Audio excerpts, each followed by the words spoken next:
கர்த்தருடைய பரிசுத்த நாமம் மகிமைப்படுவதாக. நல்ல மனமகிழ்ச்சி நாளிலும் தேவனுடைய நாமத்தை உயர்த்தும்படியா தேவன் கொடுத்த கிருபைக்காக நான் தேவனை துதிக்கிறேன். இந்த மனமகிழ்ச்சி நாளின் செய்திக்காக மத்தேயு 21:34 கனி காலம் சமீபித்த போது அதன் கனிகளை வாங்கி கொண்டு வரும்படி தன் ஊழியக்காரரை தோட்டக்காரிடத்தில் அனுப்பினான். பிரியமானவர்களே, மத்தேயு 21:33 முதல் இயேசு கிறிஸ்து ஒரு ஓமையை சொல்றாரு. ஒரு எஜமான் என்ன செய்யறான், தன்னுடைய திராட்சை தோட்டத்தை குத்தகைக்கு விடுறான். கனி காலம் சமீபித்த போது குத்தகைக்கு விட்டவங்க கிட்ட, அந்த தோட்டக்காரங்க கிட்ட என்ன செய்யறான், தன்னுடைய பங்கை வாங்கி கொள்ளும்படி எஜமான் ஆள் அனுப்புறான். அவங்க என்ன பண்றாங்க, எஜமான் அனுப்புற ஊழியக்காரர்களை பிடித்து அடித்து கொலை செய்து கல்லினால் என்ன செய்யறாங்க, அடித்து அவர் துன்புறுத்துறாங்க. பிரியமாவளை கொலை செய்யறாங்க. அதுக்கப்புறம் அநேக ஊழியக்காரர்களை அனுப்பியும் எல்லாரையும் அப்படியே செய்யறாங்க. கடைசியா தன்னுடைய குமாரனை எஜமான் அனுப்புறான். அவனை என்ன செய்யறான், இவன் சுதந்திரவாளி, இவனை கொன்று நம்ம என்ன செய்யலாம், இவனை தோட்டத்துக்கு புறம்பாக்கிட்டு தோட்டத்தை நம்ம எடுத்துக்கொள்ளலாம்னு செய்யறாங்க. அவனை கொலை செய்யறாங்க. பாருங்க, இப்போ அப்படி இயேசு அந்த கதையை சொல்லிட்டு அவங்ககிட்ட கேட்பாரு, இப்படி செஞ்சா அந்த எஜமான் வரும்போது என்ன செய்வான் அப்படி கேட்கும்போது அவங்க சொல்லுவாங்க, ஏற்ற காலத்துல அவங்க கனி கொடுக்காதனால வேற ஒருத்தருக்கு குத்தகை என்ன செய்வான், விட்டுருவான் சொல்லி அவங்க சொல்லுவாங்க. அதுக்கப்புறம் இயேசு கிறிஸ்து என்ன சொல்வாரு, வீடு கட்டல் தள்ளின ஆகாதுன்னு தள்ளின கல்லி மூலைக்கு தள்ளிக்கலாயிற்று, அதை நீங்க வாசிக்கவே இல்லையான்னு சொல்லி அவர் கேட்டுட்டு சொல்லுவாரு, தேவனுடைய ராஜ்யம் உங்களிடத்துல இப்படி நீக்கப்பட்டு அதற்கேற்ற கனிகளை தரக்கூடிய ஜனங்களுக்கு கொடுக்கப்படும் சொல்லி கதை சொல்வாரு. இந்த கதை மொத்தம் 21:33 முதல் 43 வரைக்கும் சொல்லப்பட்டிருக்கு. பிரியமான தேவ ஜனமே, நீங்க அதை வாசித்து தெரிந்து கொள்ளுங்க. நல்லா கவனிங்க. இந்த வார்த்தையை பாருங்க, 34ஆம் வசனத்துல மொத்தம் 21:34 கனி காலம் சமீபித்த போது அதன் கனிகளை வாங்கி கொண்டு வரும்படி தன் ஊழியக்காரரை தோட்டக்காரிடத்தில் அனுப்பினான். அப்போ தேவன் இந்த பூமிக்கு தன்னுடைய ஊழியக்காரங்களை நிறைய பேரை, தீர்க்க தரிசிகளை இயேசு கிறிஸ்து முன்னாடி நிறைய பேரை அனுப்பினாரு. கடைசியா தன்னுடைய குமாரன் இயேசு கிறிஸ்துவே அனுப்பினாரு. ஏன் அனுப்பினாராம் பாருங்க, கனிகளை வாங்கி கொண்டு வரும்படி. என்ன கனி அப்படின்னா, நம்ம வேதத்துல பார்த்தோம், வேதத்துல நிறைய கனி சொல்லப்பட்டிருக்கு. வேதத்துல நிறைய கனி சொல்லப்பட்டிருக்கு. நான் அதை முதலாவது சொல்லிடுறேன், கவனிங்க. ஒரு 10 விதமான கனிகள் வேதத்தில் என்ன சொல்ல முடியும். இந்த கனி என்பது வேற, அதாவது சொல்ல போனா ஒரு 12 கனிகளை வேதத்தில் பார்க்க முடியும். அதாவது கனியா இருக்கிற, அதாவது ஒரிஜினல் கனி என்று வேதம் சொல்லுது. அல்லாம இந்த மத்தேயு 21 சொல்லப்படுற ஒரு கனி, இது அல்லாம இன்னொரு 10 கனிகளை வேதம் சொல்லுகிறது. பிரியமான தேவ ஜனமே, ஒவ்வொரு இடத்துலயுமே ஒவ்வொரு விதமா வேதம் சொல்லும். மத்தேயு 7:16 பாத்தீங்கன்னா, அவர்களுடைய கனிகளினாலே அவர்களை அறிவீர்கள், முட்செடிகளில் திராட்சை பழங்களையும் முட்பூண்டில் அத்தி பழங்களையும் பறிக்கிறார்களாம். கள்ள தீர்க்கதரிசிகளை குறிச்சு கர்த்தர் சொல்வாரு, அவருடைய சுபாவம் எப்படி இருக்கும் அப்படின்னு சொல்லும் போது அவருடைய சுபாவத்தை ஒரு கனியை போல என்ன செய்வாரு இயேசு கிறிஸ்து சொல்வாரு. லூக்கா 1:42 உரத்த சத்தமாய், ஸ்திரீகளுக்குள்ளே நீ ஆசீர்வதிக்கப்பட்டவள், உன் கற்பத்தின் கனியும் ஆசீர்வதிக்கப்பட்டது. இது எலிசபெத்து மரியாளை வாழ்த்தும் போது, இயேசு கிறிஸ்து வயிற்றுல இருக்கும்போது மரியாள் வாழ்த்து அந்த வார்த்தை. அப்போ ஒரு குழந்தைய, வயிற்றுல இருக்கிற குழந்தையும் கனி என்று, கற்பத்து கனி என்று வேதம் சொல்லுது. யோவான் 15:2 பாருங்க, என்னில் கனி கூடாது இருக்கிற கொடி எதுவோ அதை அவர் அறுத்து போடுகிறார், கனி கொடுக்கிற கொடி எதுவோ அது அதிக கனிகளை கொடுக்கும்படி அதை சுத்தம் பண்ணுறார். யோவான் 15:2 சொல்ற இந்த கனி சகோதர அன்பு. அப்ப சகோதர அன்பையும் வேதம் என்ன சொல்லுது, கனின்னு சொல்லுது. ரோமர் 7:5 நீங்க பாத்தீங்கன்னா, நான் மாம்சத்துக்கு உட்பட்டிருந்த காலத்தில் நியாயப்பிரமாணத்தினாலே தோன்றிய பாவ இச்சைகள் மரணத்துக்கு ஏதுவான கனிகளை கொடுக்கத்தக்கதாக நம்முடைய அவயவங்களில் பலன் செய்தப்போ, பாவ இச்சைகள் அப்படிங்கிறது ஒரு கனி, பாவ இச்சை ஒரு கனி என்று ரோமர் 7:5 சொல்லுது. கலாத்தியர் 5:22 படிச்சுன்னா ஆவின் கனியை பத்தி சொல்லப்படும். ஆவின் கனியோ அன்பு சந்தோஷம் சொல்லப்படும். ஆவின் கனியே வேதம் கனி என்று சொல்லுது. பிலிப்பியர் 1:10 நீங்க பாத்தீங்கன்னா, தேவனுக்கு மகிமையும் துதியும் உண்டாகும்படி இயேசு கிறிஸ்துவினால் வருகிற நீதியின் கனிகளால் நிறைந்தவர்களாக வாசிக்கிறோம். அப்ப நீதியின் கனி என்று ஒரு கனிங்க சொல்லப்படுது. கொலோசியர் 1:10 படிச்சோம்னா, நற்கிரிய சகலவித நற்கிரிகளுமாகிய கனின்னு சொல்லி நம்ம அங்க வாசிக்கிறோம். கொலோசியர் 1:10 வாசிக்கிறோம். எபிரேயர் 13:15 படிச்சோம்னா, உதடுகளின் கனியாகிய ஸ்தோத்திர பலின்னு படிப்போம். அப்போ நம்ம ஸ்தோத்திரம் பண்றது ஒரு கனி என்று வேதம் சொல்லுது. 2 பேதுரு 1:8 படிச்சோம்னா, இயேசு கிறிஸ்து அறிகிற அறிவு கூட ஒரு கனி என்று அங்கே வாசிக்கிறோம். வெளிப்படுத்தின விசுவாசம் 2:7 படிச்சீங்கன்னா, ஜீவருட்சத்தின் கனின்னு வாசிக்கிறோம். ஜீவருட்சமாகிய கனின்னு வாசிக்கிறோம். பிரியமான தேவஜன், இந்த மாதிரி நிறைய கனிகளை வேதம் பேசுது. இங்க நமக்கு சொல்லப்பட்ட கனி என்ன, அதை நம்ம பார்க்கணும். ஹல்லேலூயா. இங்க சொல்லப்பட்ட கனி என்ன அப்படின்னா, நல்லா கவனிங்க, மத்தேயு 21:34 பாருங்க. கனி காலம் சமீபித்த போது, கனி காலம் சமீபித்த போது வாசிக்கிறோம். மத்தேயு 21:41 பாருங்க. அதற்கு அவர்கள் அந்த கொடியரை கொடுமையாய் அழித்து ஏற்ற காலங்களில் தனக்கு கனிகளை கொடுக்கத்தக்க வேறே தோட்டக்காரிடத்தில் திராட்சை தோட்டத்தை குத்தகையாக கொடுப்பார்கள். அப்ப ஏற்ற காலத்திலே கொடுக்க வேண்டிய கனி பாருங்க, ஏற்ற காலத்தில் கொடுக்க வேண்டிய இது என்ன கனி அப்படின்னா பாருங்க, மத்தேயு 21:43 பாருங்க. ஆகையால் தேவனுடைய ராஜ்யம் உங்களிடத்திலிருந்து நீக்கப்பட்டு அதற்கேற்ற கனிகளை தருகிற ஜனங்களுக்கு கொடுக்கப்படும். அப்ப இங்க சொல்லப்படுற கனி என்னன்னா, தேவ ராஜ்யத்துக்கு ஏற்ற ஜீவிக்கிறது ஒரு கனி. ஹல்லேலூயா. பிரியமான தேவஜனமே, நாம வாழ்ற வாழ்க்கை அப்படிங்கிறது தேவ ராஜ்யத்துக்கு ஏற்ற வாழ்க்கையா இருந்துச்சு சொன்னா அது கனி. இயேசு கிறிஸ்து மீண்டும் வருவார். இயேசு வரும்போது ஏன் வாராருன்னு சொன்னா, சொல்ல போனா பிதா இயேசு கிறிஸ்துவை அனுப்புறாரு. அனுப்பும் போது பாருங்க, அவர் கனிகளை பெற்றுக்கொள்படிதான் வாராரு. இயேசு மறுபடியும் வாராரு பாருங்க. இயேசு வரும்போது நாம தேவ ராஜ்யத்துக்கு ஏற்ற கனி கொடுக்கிறா பூமியில காணப்படும் சொன்னா நம்மை அவர் எடுத்துக்கொள்வார். ஹல்லேலூயா. தேவ ராஜ்யத்துக்கு ஏற்ற கனி கொடுக்காதவங்களே அவர் என்ன செய்வாரு, எடுத்துக்கொள்ள மாட்டார், அறுத்து போடுவார். அது வெளியில எரியுண்ட கொடியை போல அவங்க வாடி போயிடுவாங்க. பிரியமானவர்களே, இப்பொழுது அதாவது யோவான் ஸ்நானகன் பிரசங்கம் பண்ணும்போதே சொன்னா, கோடரியானது மரங்களில் வேர் அருகே வைக்கப்பட்டிருக்கிறது அப்படி சொன்னா. நல்ல கனி கூடாத மரம் எதுவும் வெட்டுண்டு அக்கினிலே போடப்படும் சொல்லி அன்னைக்கு இயேசு கிறிஸ்து வரும்போதே அப்படி சொல்லப்பட்டுச்சு. அப்ப கவனிங்க, இன்னைக்கு நம்முடைய ஜீவியம், நம்முடைய வாழ்க்கை எப்படிப்பட்ட வாழ்க்கையா காணப்படுது? நம்முடைய சிந்தனை, நம்முடைய பேச்சு, நடக்கை எல்லாமே தேவ ராஜ்யத்துக்கு ஏற்றதா காணப்படும் என்று சொன்னா நமக்கு இன்னைக்கு கனி கொடுக்கிற ஜனங்கள் என்று நம்ம சொல்ல முடியும். நாம ஜீவியம் தேவ ராஜ்யத்துக்கு ஏற்றதா இல்லைன்னு சொன்னாங்க பாருங்க. தேவனுடைய ராஜ்யம் உங்களிடத்தில் நீக்கப்பட்டு அதற்கேற்ற கனிகளை தருகிற ஜனங்களுக்கு கொடுக்கப்படும் சொல்லிதான் மத்தேயு 21:43 சொல்லுது. அப்போ அதற்கேற்ற கனி, எதற்கேற்ற கனி? தேவ ராஜ்யத்துக்கு ஏற்ற கனி.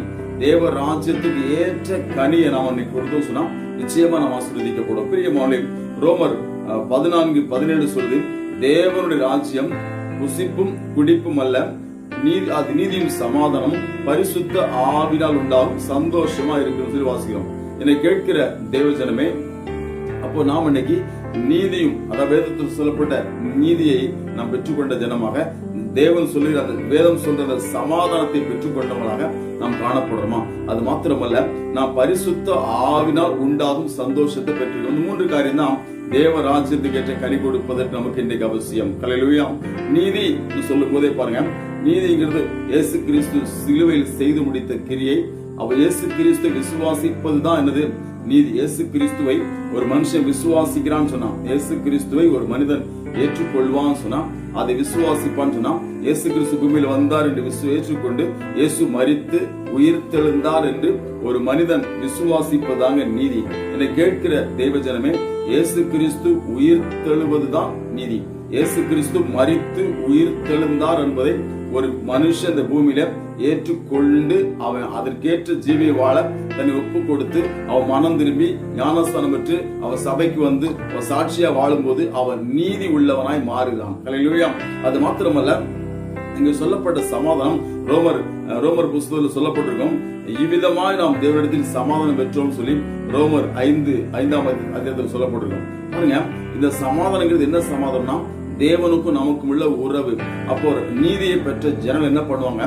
தேவனுக்கும் தனக்கும் உள்ள உறவை சரி பண்ணுவாங்க. தேவனுக்கும் நமக்குள்ள உறவு தான். ரோமர் 5:1 நினைக்கிறேன் சொல்லப்பட்டிருக்கும், இவ்விதமாய் நாம் தேவனிடத்தில் சமாதானம் பெற்றோம். அப்ப சமாதானம் அப்படிங்கிறது தேவனிடத்தில் பெற்றுக்கொள்வது. கொலோசியர் 1:20 சொல்லுது, நாம் சிலுவையில் சிந்தின ரத்தத்தினாலே சமாதானத்தை இயேசு சமாதானத்தை உண்டாக்குறான்னு இருக்கும். அப்ப சமாதானங்கிறது என்னன்னா தேவனுக்கும் நமக்கும் உள்ள உறவு தான் சமாதானம்.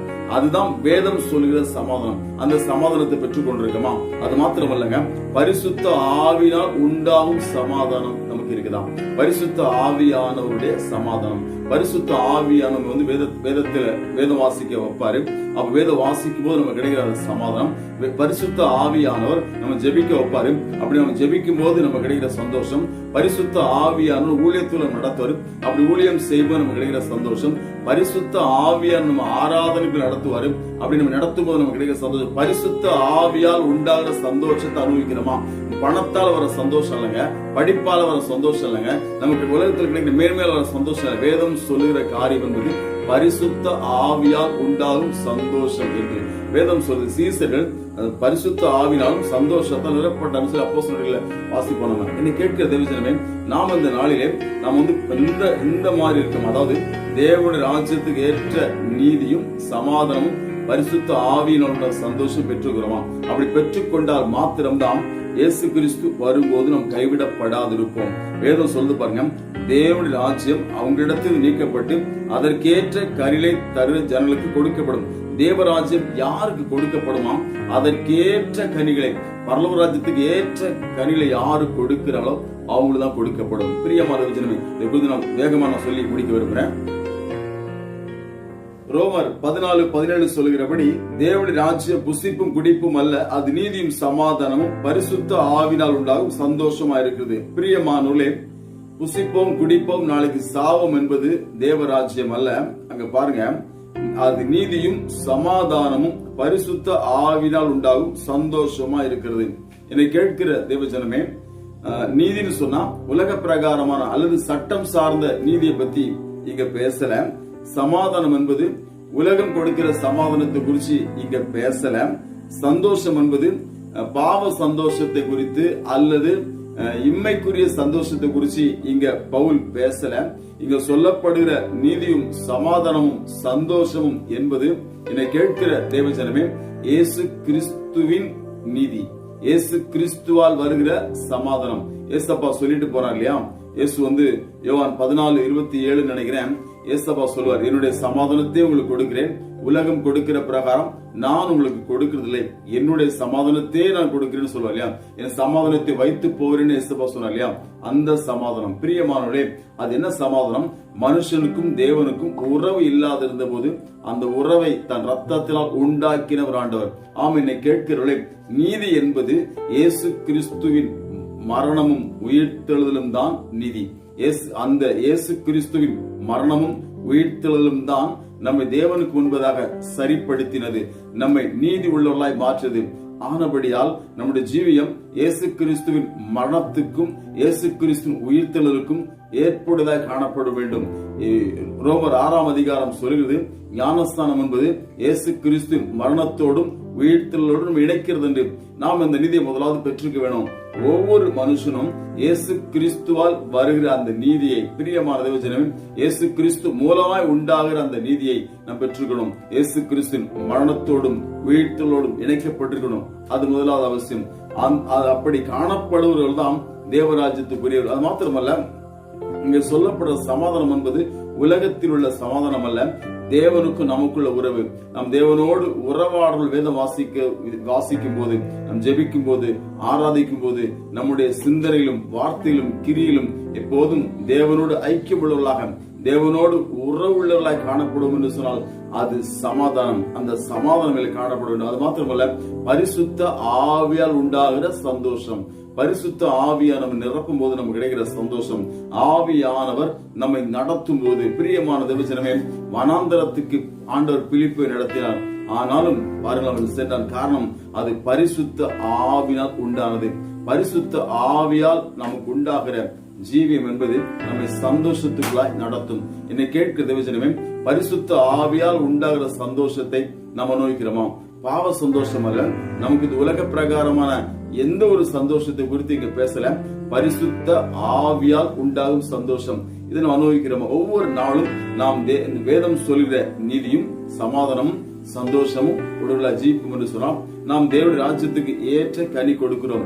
இப்படி நாம் தேவனுடைய ராஜ்யத்துக்கு ஏற்ற கனி கொடுத்தால் மாத்திரம்தான் இயேசு கிறிஸ்து வரும்போது நாம் எடுத்துக்கொள்ளப்பட முடியும். இயேசு கிறிஸ்து வருகையில் எடுத்துக்கொள்ளப்படுவதுதான் பாருங்கள் நம்மை அவர் சேர்க்கிறது. அந்த அதாவது கனியை ஒரு எஜமான் கனியை என்ன செய்யலாம், பெற்றுக்கொள்றான். தன் தோட்டத்துல வந்து தன் கனியை பறிக்கிறான். பிரியமான சபை என்கிற அந்த தோட்டத்துக்கு இயேசு கிறிஸ்து வரும்போது நாம் கனிகளாய் காணப்பட வேண்டும். நாம் தேவனுக்கு பலம் கொடுக்கிறவர்களாய் காணப்பட வேண்டும். நாம் கனியற்ற ஜீவியம் செய்வோம் என்று சொன்னால் நிச்சயமா நாம் கைவிடப்பட்டு போவோம். நாம் இந்த நாளில் என்ன கனி, தேவ ராஜ்யத்துக்கு ஏற்ற கனி, வேதத்தில் சொல்லப்பட்ட மற்ற கனிகளை பற்றி நான் பேசலாம். இங்க சொல்லப்படுற ஒரே ஒரு கனி தான் தேவ ராஜ்யத்துக்கு ஏற்ற கனி. அங்க வாசிக்கிறோம், ஏற்ற காலத்திலே. இன்னும் வாசிக்கிறோம், கனி காலம் சமீபமான போது. என்னை கேட்கிற தேவஜனமே, இன்றைக்கு கனி காலம் சமீபமாயிடுச்சு. இயேசு கிறிஸ்து வருகை சமீபமாயிடுச்சு. ஏற்ற காலத்துக்குள் நாம் வந்திருக்கிறோம்.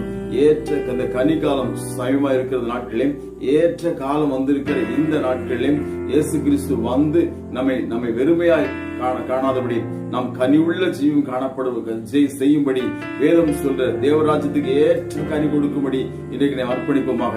நாம் இந்த நாளிலே அப்படி அர்ப்பணிப்போம் என்று சொன்னால் நாம் ஆசீர்வதிக்கப்பட முடியும். வேதத்திலே நாம் காண்கிறோம், அந்த கனி கொடுக்காத, அதாவது தோட்டத்தை ஒழுங்கா வைத்திருக்காத, கனியை எஜமானுக்கு கொடுக்காத அந்த தோட்டக்காரரை என்ன செய்தாராம் பாருங்க. வேதம் சொல்கிறது,